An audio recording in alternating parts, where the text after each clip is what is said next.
바울은 자기 안에 자신이 만든 하나님이 있는 줄은 꿈에도 몰랐겠죠.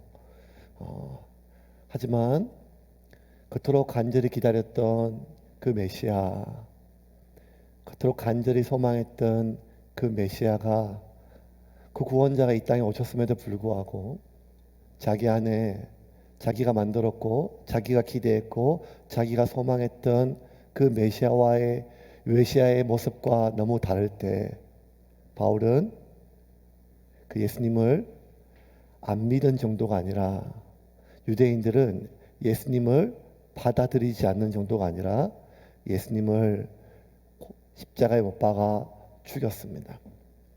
결국 인간은 자신이 만든 자기 안에 있는 기대, 소망, 미해결 과제, 수많은 것들로 인하여 만들어진 자신이 만든 하나님의 형상, 그 금송아지가 깨어지지 못하면 우리는 하나님을 내 깊은 나의 삶의 진정한 주인으로 받아들이지 못할 정도가 아니라 결국 어느 순간에는 우리가 하나님을 죽이는 그러한 선택들을 할 수밖에 없습니다. 바울 안에 있었던 그 금송아지는 그 무엇보다 강했습니다. 그 누구보다 강력하였습니다. 바울은 확신하였습니다. 이것이 정말 하나님의 뜻이라고. 그 누구도 바울을 이길 수 없었고 그 무엇도 바울 안에 있는 이 확신을 깨뜨릴 수가 없었습니다. 그랬던 바울이 그런 확신과 신념 속에 예수를 믿는 사람들을 대적하기 위하여, 예수를 대적하기 위하여 자신의 목숨을 걸고 많은 일을 해야 할 줄 알고 그렇게 살아왔던 바울 안에 그 금송아지가 어떻게 깨어졌을까요?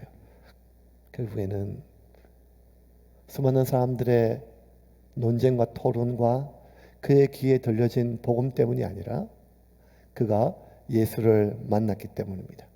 오늘 본문 속에 바울은 예수와의 만남에 대해서 이야기를 하고 있습니다. 왜냐하면 그 예수와의 만남을 통해 자신 안에 그 무엇도 깨뜨릴 수 없는 그 강력한 그 금송아지가 깨어졌기 때문입니다. 그리고 또 하나, 그 예수와의 만남을 통하여 자신이 비로소 참된 삶을 시작할 수 있었기 때문입니다. 오늘 아그리빠 왕에서 이야기하는 바울의 말 중에 마지막 구절 본문의 18절 한번 같이 읽겠습니다. 18절입니다. 꿈에서 빛으로 사탄의 권세에서 하나님께로 돌아오게 하고 죄 사함과 나를 믿어 거룩하게 된 무리 가운데서 기업을 얻게 하리라 하더이다. 자, 나를 믿어 거룩하게 된 무리 가운데서 기업을 얻게 하리다. 나를 믿어 거룩하게 된 무리, 이거를 또 메시지 성경에서 어떻게 번역했는가 하면 나를 믿어 참된 삶을 시작하는 사람들이라고 했습니다. 나를 믿어 참된 삶을 시작하는 사람. 그래서 바울은 그 예수님과의 만남을 통해서 자신 안에 자신이 만들었던 금송아지가 깨어졌을 뿐만이 아니라 비로소 자신 역시 참된 삶을 살 수 있었고 자신의 삶 역시 사탄의 권세와 어둠에 눌려있고 갇혀 있었던 그 사람들을 참된 삶으로 인도하는 그 인도자의 삶을 자신의 소명으로 받아들이고 그렇게 살았습니다. 그렇다면 여러분, 참된 삶이란 뭘까요? 이게 참 많이 점점 혼란스러운 것 같아요. 바울은 참된 삶이란 무언가 안전한 틀 안에 있으면 되는 줄 알았었어요. 그러나 율법 안에 있으면, 아니, 내가 히브리 민족 아브라함의 자손 안에 있으면 나는 하나님의 자녀라고 하는 거였어요. 내가 율법 안에 있으면 나는 그 무엇보다 하나님의 귀한 자녀라고 하는 안정감이 있었어요. 바울은 그 율법 안에서도 특별히 베냐민파, 바리새인 중에 바리새인, 가말리엘 문화에서 그 말씀을 배웠던 누구보다 바리새파, 그 말씀을 연구하고 말씀을 붙들고 살았던 그 바리새파 안에 있음으로 말미암아 자기는 무엇보다 자기가 하나님의 자녀, 즉 참된 삶을 살고 있다고 하는 확신을 가지고 있었지요. 그런데 예수를 만난 이후로 그의 모든 생각은 달랐어요. 이제는 자기가 어디 안에 있는 것이 아니라 자기가 지금 누구와 함께 하느냐가 중요하였습니다. 자기가 지금 이스라엘 안에 있는지, 히브리 민족 안에 있는지, 아브라함의 자손 안에 있는지, 자기가 지금 율법 안에 있는지, 자기가 지금 바리새인 중에 안에 있는지보다 내 안에 내가 만난 예수님이 있는지가 더 중요하였지요. 이제 바울은 그 모든 혼란한 삶, 참된 삶이 과연 무엇의 삶인가? 아라비아 광야에서 예수를 만난 이후로도 아라비아 광야에서 수많은 시간 동안 그러면 내가 지금까지 올바른 삶이고 참된 삶이라고 알았던 수많은 것들이 오히려 반대의 삶이었고 거짓의 삶이었고 하나님을 멀리하고 하나님을 죽이는 삶이라는 것을 깨달았을 때 수많은 혼란 가운데 그가 진실로 깨달았던 삶은 참된 삶은 이제는 내가 어디 안에 있다고 안전한 삶이 아니라는 것이었어요. 어쩌면 이건 오늘 우리에게도 동일한 마음 같습니다. 그래, 교회 안에 있으면, 그래, 정통 교단 안에 있으면, 그래, 예배 안에 있으면, 그래, 세례교인 안에 있으면, 그래, 내가 헌신된, 아니, 내가 직분자 안에 있으면, 새벽기도 안에 있으면, 철야기도 안에 있으면, 내가 성경 1독, 10독, 20독 안에 있으면, 내가 안전한 하나님의 자녀라고 생각했는데, 어느 순간 돌아보니까, 내가 그냥 안전한 하나님의 자녀라고 생각했던 많은 것, 내가 하나님의 자녀라고 보증이 되었던 그 교회, 교단, 교리, 그 헌신, 그 노력, 그 기도, 그 말씀, 이것이 어쩌면 전부가 아니란 것을 깨닫게 되었을 때 우리가 참 혼란스럽죠. 어떤 것이 과연 참된 삶일까요? 참된 삶이란 결국 예수님이 말씀하신 삶이지요. 예수님이 살아가신 그러한 삶입니다. 우리에게 명령하신 삶이지요. 항상 기뻐하고 쉬지 말고 기도하고 범사에 감사하는 그러한 삶. 기뻐하고 기도하고 감사하는 삶입니다. 사랑하는 삶입니다. 용서하는 삶입니다. 기뻐하는 삶입니다. 감사하는 삶입니다. 이런 삶이 참된 삶이기 때문에, 이런 삶이 올바른 삶이기 때문에, 이런 삶이 아름다운 삶이기 때문에 우리는 예수님이 말씀하시고 예수님이 살아가시고 예수님이 보여주신 그런 삶을 살아갈 수가 있는 거죠. 아니요. 아닙니다.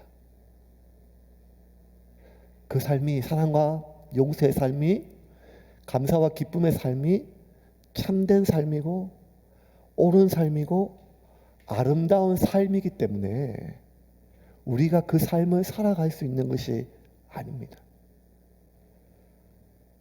사랑과 용서의 삶은 누가 봐도 옳은 삶이에요. 감사와 기쁨의 삶은 누가 봐도 아름다운 삶이에요. 근데 문제는 그런 삶을 살고 싶어 한다고, 그런 삶을 이제 살아야겠다고 하는 결단이 우리 안에 그 삶을 살 수 있게 만드는 것은 아니라는 겁니다. 왜냐하면 우리 안에는 사랑과 용서의 삶을 살 수 있는 그런 능력이 없어요. 인간 안에는 감사와 기쁨의 삶을 살 수 있는 그런 능력이 없어요. 사랑하고 싶고 용서하고 싶으며 감사하며 기뻐하며 살고 싶다는 그러한 우리의 간절한 소망과 그렇게 살아야겠다는, 이제 살고 싶다는, 이제는 다른 모든 것들 내가 미워하고 싫어하고 이런 거 다 내려놓고 내가 이제 용서하고 사랑하며 기뻐하며 감사하며 살겠다고 하는 의지와 결단이 우리 안에 있는 더 깊은 욕망을 이기지 못하게 만듭니다. 용서하고 싶은데요, 내 안에, 아니 내가 직접적으로 손해를 입고 어떤 어려움을 당하면, 피해를 당하면 용서하고 싶다가도 점점 그 피해가 커지고 피해가 커질 것 같은 불안감이 막 올라오면 용서가 아니라 막 욕하고 싶어요. 비난하고 싶습니다. 사랑하고 싶죠. 사랑하며 살려고 결심합니다. 그렇게 기도합니다. 그런데 그렇게 사랑하고 살고 사랑하려고 하는데도 어느 순간 내가 거절당한다고 느껴지고 내가 무시당했다고 확신되어지면 나도 똑같이 대갚아주고 싶고 그냥 관계를 끊고 싶은 마음이 우리 속에 올라오지요. 이게 참 어렵습니다.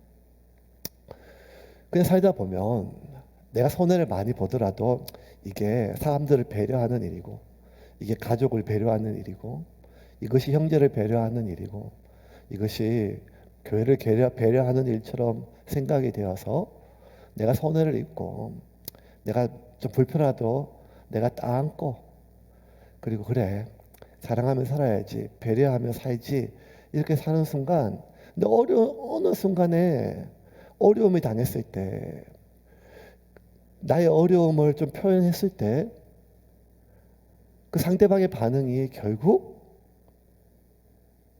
자신의 이기적인 모습이 보이기 시작하면 서운함이 말도 못하죠. 내가 이렇게까지 했는데 내가 이렇게까지 배려했는데 내가 이렇게까지 희생했는데 결국 이게 뭐가 이게 무슨 소용이 있나 이런 생각이 들 수가 있지요. 그러면 그냥 그렇게 사랑하며 용서하며 배려하고 희생하며 살고 싶은 마음이 사라지게 됩니다.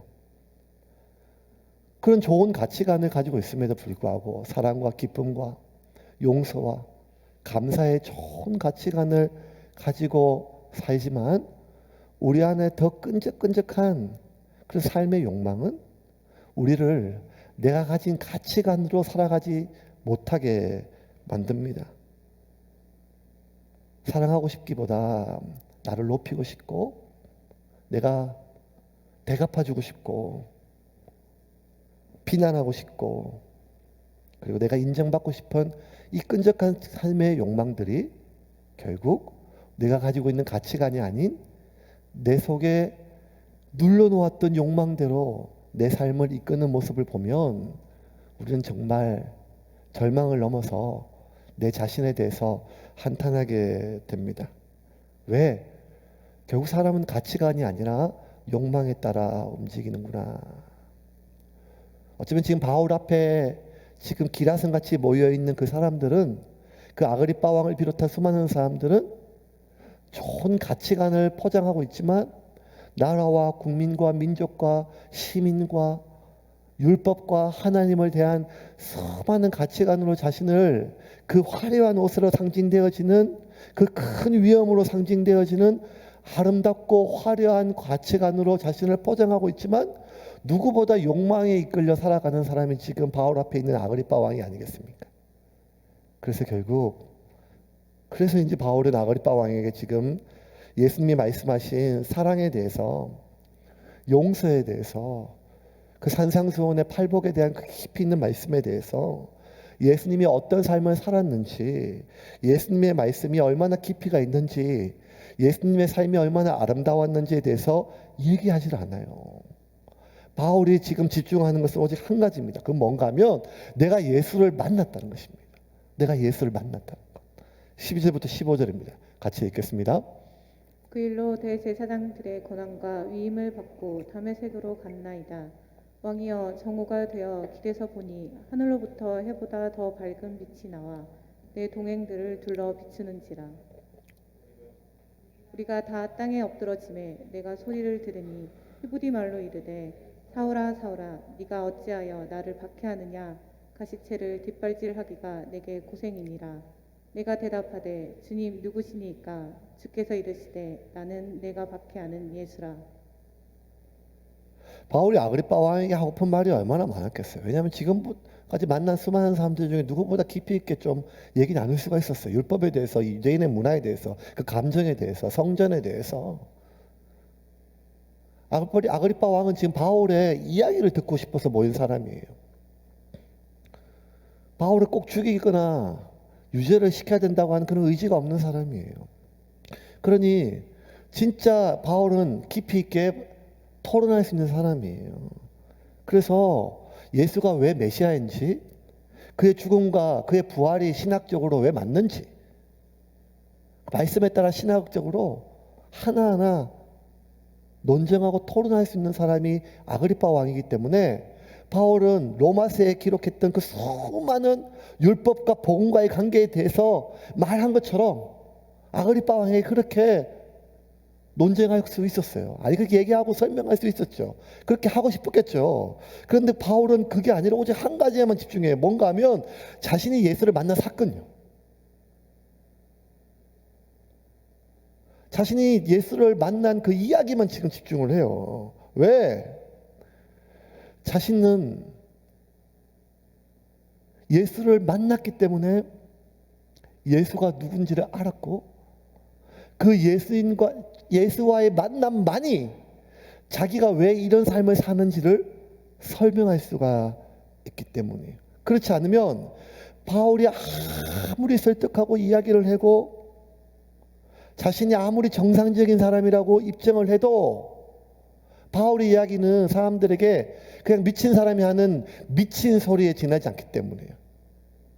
실제로 바울의 이야기를 아그리파 왕한테 하는 바울의 이야기를 다 듣고 베스토 총독이 뭐라고 얘기하는가 하면 야 미친놈아 네가 너무 많이 배워가지고 그 지식이 너를 미치겠다고 그랬어요. 24절 한번 볼까요? 24절입니다. 같이 읽겠습니다. 바울이 이같이 변명하매 베스도가 크게 소리내어 이르되 바울아 내가 미쳤도다. 내 많은 학문이 너를 미치게 한다 하니. 내가 많은 학문이, 이 말은 뭔가 하면 바울이 가지고 있는 그 수많은 지식을 알겠다는 거예요. 헬라 철학과 그 깊이 있는 사상들에 대해서, 말씀에 대해서, 율법에 대해서, 유대 문화에 대해서 그렇게 깊이가 없지만 어쩌면 로마에서 자랐고 헬라 철학에 자라서 그리스의 수많은 사상과 철학에 깊이 있는 조예가 있는 베스토 총독이 들어도 바울의 이야기는 인문학적으로 철학적으로 깊이가 있는 이야기고 누가 봐도 자기보다 더 많은 공부를 한 사람처럼 느껴져요. 하지만 그럼에도 불구하고 지금 바울이 하는 얘기는 미친놈이 하는 미친 이야기라는 거예요. 그러니 바울은 지금 아그리파 왕에게 예수의 십자가의 죽음과 부활이 신학적으로 왜 맞는지에 대해서 논쟁하고 설득하는 것이 아니라 오직 한 가지, 내가 예수 만난 사건에 대해서, 그리고 그 예수를 만난 사건 때문에, 예수를 만난 때문에 내가 예수를 누군지 알았고 그 예수와의 만남 때문에 내가 지금 이 삶을 산다는 거예요.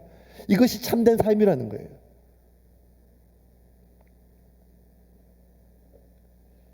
저는 설교 준비를 본문을 하면서 항상 이렇게 감정이입을 좀 이렇게 막 의도적으로 하지 않지만 잘 되는 성격이니까 바울이 지금 아그리파 왕에게 자신에 대해서 입증하고 싶은 얘기가 참 많았을 거라는 생각이 확실히 들어요. 자신에 대해서 좀 증명하고 싶은 것, 자신에 대한 오해와 교회에 대한 그 교회 공동체에 대한 그 편견과 오해에 대와 비방에 대해서 바로잡고 싶은 마음이 얼마나 간절했겠어요. 나는 그렇게 무식한 사람이 아니다. 우리는 그렇게 몰상식한 집단이 아니다. 우리는 그렇게 천박하고 이기적이고 꽉 막힌 집단이 아니다. 우리의 삶은 사랑하며 용서하며 사는 삶이다. 나는 검소한 삶을 넘어서 가난한 삶을 산다. 내가 개척한 교회 성도들 대부분 그렇다. 다들 가난하다, 검소하다. 그럼에도 불구하고, 가난한 중에도 불구하고 예루살렘 사람들이 기근으로 어려움 당했다고 하니까 그 가난한 중에서도 십시일반 돈을 모아가지고 예루살렘 사람들 도와주러 왔다. 내가 개척한 교회만 그런 것이 아니라 예루살렘에 있는 공동체 그 사람들도 부자든 가난한 사람이든, 그가 권세 있는 사람이든 아니면 노예이든지 간에 각자 서로 모여 니건 내건 나누지 않고 모든 재산을 함께 모아 가난하고 힘들고 병든 자들을 돌아보고 먹이고 입히고 이렇게 살아가는 아름다운 삶을 살아가고 있다. 그렇게 함부로 무식한 사람이라고, 그렇게 함부로 사람 피 뽑아먹는 그러한 무서운 집단이라고, 그렇게 그러한 거짓말과 모략으로 비난하고 그렇게 무시할 만한 사람들이 아니다. 뭐 이런 것들 바울이 얼마나 입증하고 싶었겠어요. 아그리파 왕한테. 당신이 들은 소문들 그게 다 사실이 아니라는 거예요. 그런데도 불구하고 바울은 그게 아니고 오직 한 가지만 입증을 해요. 자신이 만난 예수, 그리고 그 만남 이후 예수가 자신에게 무엇이었는지에 대해서 그 한 가지만 집중해요. 15절부터 18절 다시 보겠습니다. 15절부터 18절입니다. 내가 대답하되 주님 누구시니까? 주께서 이르시되 나는 내가 박해하는 예수라. 일어나 너의 발로 서라. 내가 내게 나타난 것은 곧 내가 나를 본 일과 장차 내가 내게 나타날 일에 너로 종과 증인을 삼으려 함이니 이스라엘과 이방인들에서 내가 너를 구원하여 그들에게 보내어 그 눈을 뜨게 하여 어둠에서 빛으로 사탄의 권세에서 하나님께로 돌아오게 하고 죄의 사함과 나를 믿어 거룩하게 된 무리 가운데서 기업을 얻게 하리라 하더이다.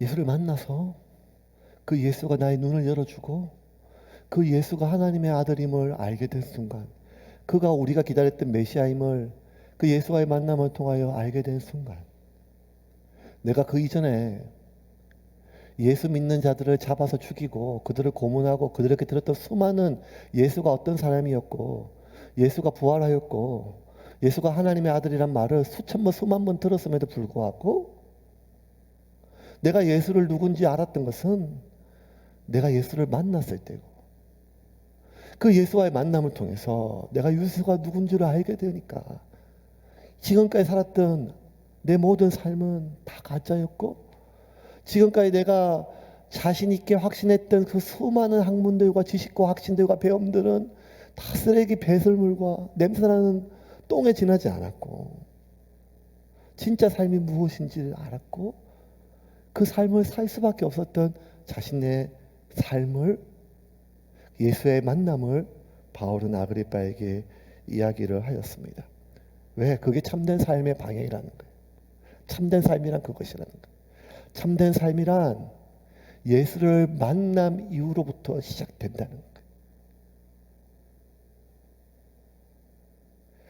어쩌면 여기서 우리가 오늘 2021년 1월 대한민국을 살아가고 있는 그리스도인들의 삶의 방향성에, 오늘 온라인으로 이 설교를 듣고 있는 저와 여러분의 삶의 방향성에, 아니 이번 한 주를 살아갈 우리에게 주시는 하나님의 그 방향성에 대해서 우리가 조심스럽게 생각을 할 수가 있습니다. 우리 역시 입증하고 싶은 게 많죠. 어쩌면 천박하고 기복주의고 가장 기본적인 종교인의 모습조차 벗어난 이기적인 집단으로고 너무나 무식하고 모이상식한 가치관과 도저히 소통할 수 없는 꽉 막힌 집단이라고 그렇게 오해받고 있는 오해지요. 하지만 또 어쩌면 어느 한 구석에 드러난 우리의 민낯일 수도 있죠. 그럼에도 불구하고 억울하고 답답합니다. 그게 다가 아닌데 입증하고 싶어요. 우린 그렇게 몰상식하고 무식한 집단이 아니라는 거예요. 좀 이렇게 좀 증명하고 밝히고 싶어요. 우린 그렇게 천박한 가치관을 가지고 있는 사람들이 아니라는 거예요. 우리의 삶이 그렇지 않다는 거예요. 우리는 그렇게 살지 않다는 거예요. 우리는 다르다는 거예요. 우리 교회는 다르다는 거예요. 그걸 좀 입증하고 그걸 좀 밝히고 그걸 좀 설명하고 싶어요. 당연하죠. 오해는 풀고 악의적인 비방과 사실과 다른 편견은 바꿔야 돼요. 어떻게? 삶으로요. 삶으로. 참된 삶으로. 겸손하고 정직한 삶으로. 사랑하며 용서하는 삶으로. 정죄하고 판단하는 삶이 아니라 마지막까지 끌어안는 삶으로. 누구의 잘못인가 마녀 사냥하는 그런 삶이 아니라 사랑하고 용서하고 감사하고 기뻐하고 겸손하고 정직하고 정결한 삶으로 증명을 해야죠. 그 중요합니다. 삶으로 증명을 해야 됩니다. 그런데 바울은 더 이상의 발걸음을 나가는 거예요. 그것으로 충분하다면 하나님의 아들인 예수가 이 땅에 오지 않았다는 거예요.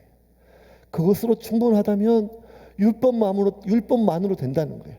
율법만으로도 아름다운 삶, 용서하는 삶, 겸손한 삶, 정결한 삶으로 갈 수 있다는 거예요. 바울은 좀 더 나가는 거예요. 그것보다 더 중요한 것이 있는데 그게 뭔가 예수와의 만남이라는 거예요.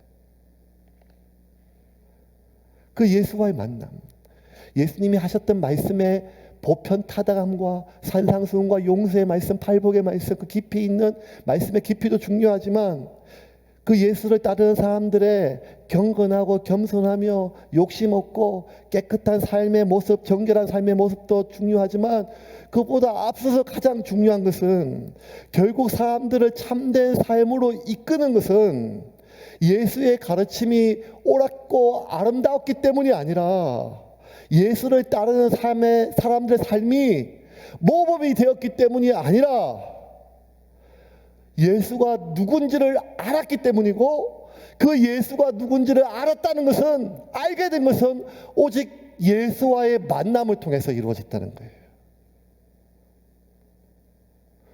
저는 이 바울의 오늘 본문의 말에 깊이 공감을 해요.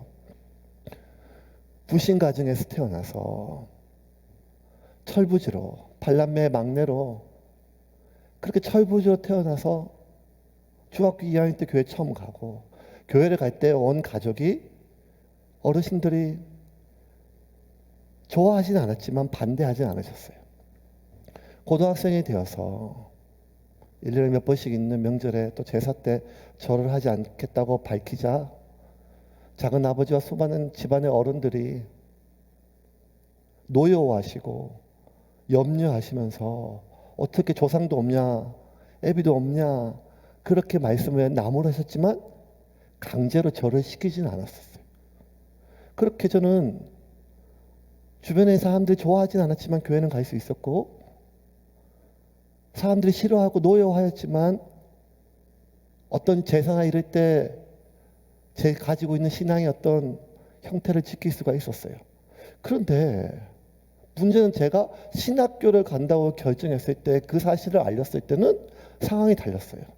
그 이전까지는 좋아하지 않았지만 교회 가는 걸 허락하였고 용납할 수 없지만 절을 하지 않은 것에 대해서 강제로 절시키진 않았지만 이제 내가 신학교를 가고 목사의 삶을 살겠다고 말하는 순간 온 가족들이 모든 것을 동원해서 강제로 막았어요. 온몸으로 막았어요.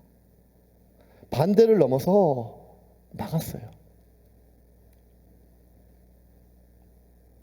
맞았고 쫓겨났어요. 예수가 뭔데 네가 이렇게 도대체 뭐길래 예수가 뭔데 이렇게 집안을 쑥대밭으로 만드냐 눈물로 호소하셨습니다. 제가 뭐라고 아무리 얘기를 해도 이해를 못 하셨습니다. 아무리 설득을 해도 설득이 안 됐습니다. 더 논리적인 말로 저의 이야기를 반박하시고 더 깊은 훨씬 더 깊은 인생의 경험으로 저를 설득하셨어요. 지금 네가 나이가 어려서 잘 모르는데 나중에 후회한다. 나중에 후회한다. 아니 꼭 교회 다녀라. 그 제사 때 절 안 하고 제사 때 안 해도 된다. 꼭 목사가 되어야 하나님이 기뻐하신다고 하냐? 교회 다녀. 신앙생활에 장로 돼. 목사만 하지 마라. 아니 이렇게 모든 가족과 친척들의 가슴에 대못을 받고 철천지 원수가 돼서 꼭 그렇게 해야 기뻐하시는 하나님이라면 나는 하나님 못 믿겠다. 그런 하나님 우리는 못 믿겠다. 이런 가족들의 사정에 마음이 흔들렸고 어른들의 설득에 판단이 흔들리고 혼란스러웠어요. 그때 제 나이 17, 18살이었어요. 그렇게 혼란스럽고 흔들리는 마음 속에서도 절대로 흔들리지 않는 한 가지가 있었어요. 그게 뭔가 하면 내가 예수가 누군지 안다는 거였어요. 나는 예수를 만났다는 거예요. 예수님이 나에게 어떤 분인지 그 확신이었어요. 그리고 그것은 예수님과의 만남이었어요.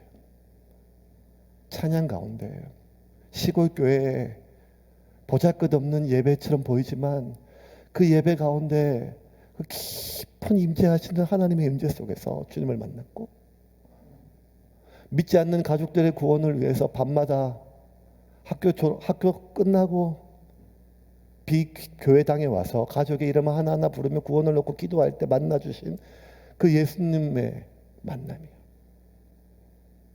찬양 가운데 그 수련회 때 부르짖음 가운데 뭐 잘 모르지만 말씀 가운데 어느 날 깊은 감동으로 찾아오신 그 예수님과의 만남들, 그 크고 작은 수많은 만남들을 통해서 제가 예수님이 누군지를 알았어요. 그리고 제 삶에 예수가 누군지 어떤 의미인지는 누가 설명하지 않아도 제가 거부할 수 없는, 온 가족의 친척이 형제가 눈물로 논리로 경험으로 정으로 그토록 간절히 가족 구원을 위해서 기도했는데 나의 이 길이 선택이 가족 구원의 길을 막는다고 하는, 이 두 막을지도 모른다고 하는 그 두려움 속에서도 제 안에 흔들리지 않는 강력한 한 가지 확신은 무엇인가 하면, 나한테 예수님이 누군지에 대한 확신이었고, 그 예수님이 누군지에 대한 확신은 예수와의 만남이었다는 거예요. 18에 17에 그리고 그 철부지 17, 18 고등학생의 그 확신이 이제 50이 다 돼가는 지금의 목사가 된 삶의 순간순간에도, 어쩌면 지금까지 25년이 넘는 목회 사역 가운데서도 수없이 이 길이 맞나, 이 길이 맞나, 이것이 나한테 맞나, 지금 이것이 과연 하나님의 뜻인가라고 수많은 생각들 속에서 흔들리고 흔들렸지만, 그 모든 것들 속에서도 제 사역을, 내 삶을 붙잡아 준 것은 내가 목사이기 때문에 신학교를 졸업했기 때문이 아니라 내가 그때 만났던 그 예수님에 대한 확신이었어요. 그 찬양 가운데, 그 말씀 가운데. 저만 그런 것이 아니지 않습니까? 저와 여러분 그런 경험이 있지 않습니까? 그런 예수님과의 만남이 있지 않겠습니까? 그것이 말씀이든 찬양이든 아니면 정말 하나 너무나 힘들고 어려운 가운데 하나님께 간절히 기도했는데 오직 하나님 한 분 외에는 설명할 수 없는 삶의 회복이 내 삶 가운데 발견되었을 때, 그 기도 응답을 통하여 내가 하나님을 만나고 예수님을 만나, 그 만남을 통하여 우리가 하나님을 알아가지 않았습니까? 어쩌면 교회가 잃어가고 성도가 점점 잃어가는 것은 무엇인가 하면 정직함, 공공성, 정결함, 상식, 보편성 있죠. 하지만 가장 심각하고 가장 걱정되는 것은 우리 안에 그 예수와의 만남에 대한 기억이, 그 경험이 점점 희미해진다는 것입니다. 어디 안에 있다고 안전한 시대가 아니지 않습니까? 마지막 때에는. 결국 나에게 예수님이 무엇인지를 여러분 보세요. 가족 때문에 교회 나올 수 있어요. 가정의 평화를 위해서 교회 나올 수 있어요. 어쩌면 10년, 20년이 지나도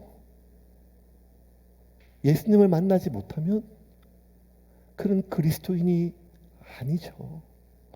예수가 내 삶의 누구인지를 설명할 수 없지요. 수많은 설교를 듣고 예수님의 산상수훈의 그 깊이 있고 그 오묘한 말씀의 깊이와 보편 타당함과 인류 전반에 대한, 인류에 대한 사랑에 대해서 동의할 수는 있지만 예수가 누구인지는 모르는 거예요.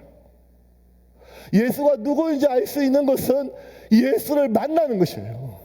누구든지 내 음성을 듣고 문을 열면 내가 그에게 들어가, 내 안에 들어가 계신 그 예수를 만나는 순간, 내 안에 들어오시는 예수님을 만나는 그 순간이 없다면 우리는 수많은 세월을 교회 안에서 종교인의 행사를 할 수 있다 할지라도 우리는 전도도 하고 사람들을 교회로 이끌 수도 있지만 사람들을 그리고 내 삶을 참된 삶으로 이끌어 갈 수가 없습니다. 이제 말씀을 좀 정리하겠습니다. 그 삶을, 참된 삶을 살 수 있는 예수님의 만남은 어떻게 이루어질까요? 수많은 선지자들의 고백을 통해서 주님은 우리에게 이렇게 말씀하십니다. 바벨론 포로로 잡혀가 있는 수많은 땅에 이스라엘 백성들에게 하나님은 예레미야 선지자를 통해서 29장 13절 14절 이렇게 말씀하셨어요. 너희가 온 마음으로 나를 구하면 찾을 것이요 만나리라. 이것은 여호와의 말씀이라. 나는 너희들을 만날 것이며 너희를 포로 중에 돌아오게 할 것이다. 내가 쫓아보내었던 나라들과 모든 곳에서 모아 사로잡혀 떠났던 그곳으로 돌아오게 하리라. 여호와의 말씀이다. 너희가 온 마음으로 나를 구하면 나를 찾을 것이고 나를 만날 것이다. 이것은 여호와의 말씀이니라. 나는 너희들을 만날 것이다. 언제? 나를 구할 때, 나를 찾을 때.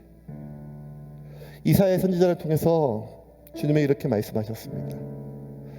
너희는 여호와를 만날 만한 때 찾으라.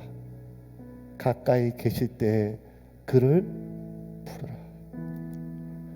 여러분, 하나님께 나아가는 자는 반드시 그가 계신 것과 그가 자기를 찾는 자에게 상 주시는 이심을 믿고 나아가야 됩니다.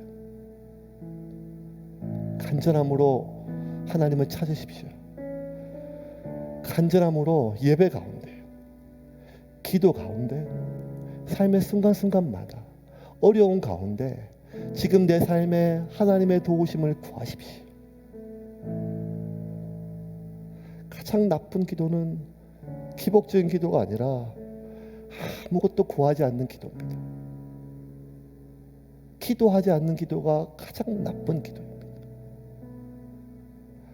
가장 천박한 기도는 아무것도 구하지 않으면서도 기복적으로 구한다고 판단하고 정죄하는 그 기도가 가장 천박한 기도입니다. 우리는 하나님을 구해야 됩니다. 하나님을 찾아야 됩니다. 하나님은 예배 가운데, 말씀 가운데, 그것이 어떤 예배든지 간에, 그것이 어떤 설교든지 간에, 그가 어떤 나이에 있든지 간에, 어떤 상황에 있든지 간에 하나님을 간절히 찾는 자에게 주님은 찾아와서 만나 주신다고 약속해 주셨습니다. 여러분이 주님을 만나기를 원합니다. 이 설교를 듣는 수많은 젊은이들이, 자녀들이, 어린 아이들이 주님을 만나기를 원합니다.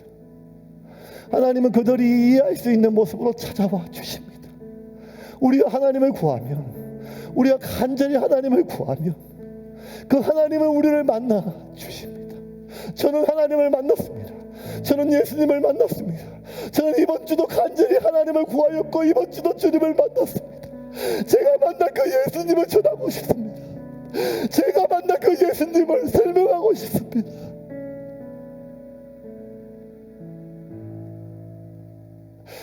그 예수님이 우리를 참된 삶으로 이끌 것입니다. 그 예수님이 우리를 의로운 삶으로 이끌 것입니다. 그 예수님이 우리를 주님의 길로 이끌 것입니다. 그러므로 그 모든 판단과 정죄와 비난과 그 모든 연약한 것은 내려놓고 우리를 찾아와 주시고 우리를 만나 주신 그 예수와의 만남을 날마다 이어가며 하나님을 더 알아가고 예수님을 더 알아가 참된 삶을 살아가는 여러분이 되기를 주님의 이름으로 축원합니다.